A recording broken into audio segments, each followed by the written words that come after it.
How to turn on family pairing on your TikTok account. Hello guys, today I will teach you how to do this. Just watch this video until the end and make sure that you like and subscribe in this video. So let's start.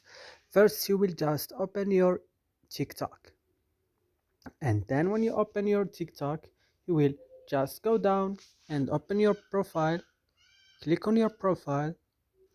Then on your profile, guys, go to this three line at the top of the screen, then go to settings and privacy, and then you have to go down and go to family pairing, then click continue and click if you are 10 or parents. For example, I'm a parent. Click next, then scan code to link account. You have to scan the code to link account, or you just click 10. And now you have to scan the QR code from your parents account, and that's it.